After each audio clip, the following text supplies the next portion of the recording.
Bonjour, comment allez-vous? In this lesson we are going to see the French subject pronouns with me, Pascal, your French tutor online. So let's start. What it is about these pronouns? Well, it's to know how to translate in French the subjects I, you, he, she, etc., etc. So let's start with the first one, which is je in French, and if you want to repeat with me, je to translate I. First, there is no capital letter for this word. Of course, there is one, and it is the rule when je is the first word of your sentence, always a capital letter, but otherwise, no one. We've got two ways of writing it. The first is the entire form, je mange. So why the entire form? Because here we've got a consonant. So je mange, I eat or I am eating. The second one is this form, J apostrophe, as we say in French, and of course the sound is different. It is the case when it's before a verb starting with a vowel or a mute H. So here we say j'aime, I like, I love, j'habite, I live in Paris, j'habite Paris, j'habite à Paris. But there is something interesting to know about the pronunciation of this subject. Sometimes the sound je becomes ch in French. Je becomes ch. For example, je ne sais pas, I don't know, becomes je sais pas. As you can hear here, the sound je becomes je sais pas. And it is very common to speak like that. So you can even learn by heart this sentence je sais pas, because you are going to hear it in France. Let's see now the second subject, which is tu. Tu to translate you. It's a bit special. It is first singular, so for one person, and it is informal. This is the translation of what we call the informal you. So with friends, with people you know, you can use tu, but again singular. There is only one form, tu manges, you are eating, you eat, tu aimes, you like, you love, or tu habites, you live. These three verbs, so correct French. However, when we speak, there is a contraction, but just when we speak. So it is not correct French, but we speak this way. The contraction is that the subject tu becomes T apostrophe, as before, but this time is not correct French. So instead of saying tu habites, you live, we will say t'habites. T'habites Paris, t'habites Londres, t'habites New York. Il is the third subject to translate he or it, because il is for a person, an animal, or a thing. And you remember that a thing gets a gender in French, can be masculine or feminine. And il is for masculine. One form, il mange, il mange.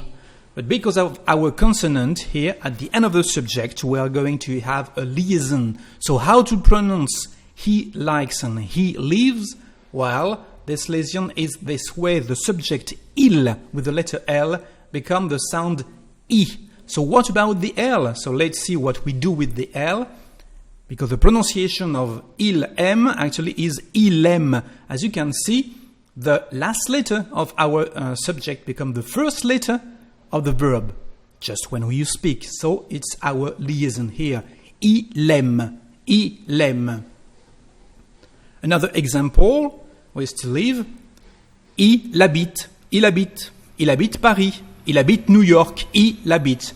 Again, the letter L seems to be the first letter of our verb. He is or it is. Il est, il est. So now you understand what we mean. A tip, if you are in France, even when we speak actually, il becomes I everywhere, consonant or vowel. For example, il vient ou il vient pas, is he coming or not? It's a very common way to speak instead of il vient ou il ne vient pas. Elle, now, elle is she or it, again for a person, an animal, a thing, but this time feminine. One form, elle mange. So you can hear the sound L at the end, elle mange. And of course we are going to have a liaison. So what kind of liaison? Elle becomes the sound E, before a verb starting with a vowel or a mute H. So, elle aime, she likes, she loves. When we speak, we say elle aime. Again, the first letter of the verb is the letter L. Elle aime. Another example, she is, it is, elle est, elle est malade, elle est grande, elle est petite. And the same thing as before, when we speak, we use the sound E everywhere. So, elle vient ou quoi? Is she coming or what? Elle vient ou quoi? Instead of elle vient ou quoi? We've got an additional pronoun here, the pronoun on, which is the translation of one and also we. And it is very interesting to know as we use it a lot instead of we in French. For example, if you say on dit, well, on dit can be the translation of one says or we say. But as we said, it is very common to use on instead of we or nous, as we are going to see in French. Things to know, because on is instead of we, so we understand that on is a plural. Even so, if the verb here is singular, you need an S at the end of your adjective. On est fatigué, because we are several. We are tired. On est fatigué, so don't forget the S, even if the verb is singular. There is a liaison, because we've got a consonant at the end of the subject. So how to say that? We say on est fatigué. Again, the first letter of the verb is the last letter of our subject. On est. We like, on aime. Let's see now we. So we is nous. There is an S, but you don't pronounce it. Nous mangeons. We eat. We are eating. But because of this consonant, you can imagine that we are going to have a liaison when we have a vowel or mute H. Nous, with the verb habiter, we live. So, nous habitons. The letter S becomes the sound Z or Z. Nous habitons. Nous habitons Paris. Nous habitons la France. Vous, the same thing actually, but first we are going to see to have more explanations about this little word. The meaning is you, so now you know that this is the second you. But actually, this vous gets three different meanings. As vous, first, maybe the plural of the first one, tu, plural of tu. So we use with several friends, several colleagues, etc. You will use vous when you speak to them. But vous may be a singular, the singular formal, so with people you want to show respect, your boss, etc. You will use vous, but this time singular, so with one person. And the third form is actually the plural of the second, so plural but formal. So if you have several people you want to show respect, you will also use vous. So three meanings of the same little word. Let's see now the pronunciation. Vous venez, you come, vous. So we don't pronounce the letter S at the end, but we are going to pronounce it because we've got a liaison with vowels and mute H. So here, actually, you live, we will say vous habitez, vous habitez. Il, it is to translate they, but for people, animal, things, masculine, or when you have a group mixed with masculine and feminine. In this case, we use ils. Ils viennent, they come.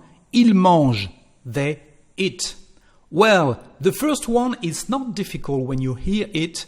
Ils viennent. It's not difficult to understand that it is a plural, because the form of the verb is plural. If you want to say he comes, it should be il vient.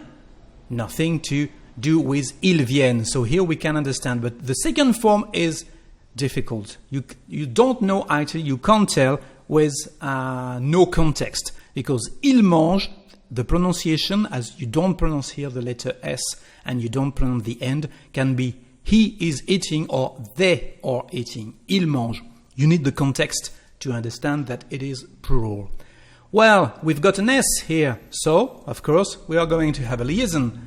And this liaison, because it is an S, it is to be the sound Z. But first, we keep our sound il, and to say they love, they like, ils aiment, ils aiment. So that is the form. Another example, they live in Paris, ils habitent Paris, ils habitent à Paris. And it is the same that the singular form, when we speak, il becomes I everywhere. Ils viennent ou quoi? Are they coming or not? Just when you speak, so it's good to know. And finally, we've got Elle, they, but they for feminine people, animal things, but just a feminine form. Elles viennent, elles mangent. Okay? So the same actually thing that previously about the context. And we've got the liaison, very similar. Elle, well, we keep the sound L, but we add the sound Z. Elles aiment. That's the correct way to use our liaison here when we have the letter S.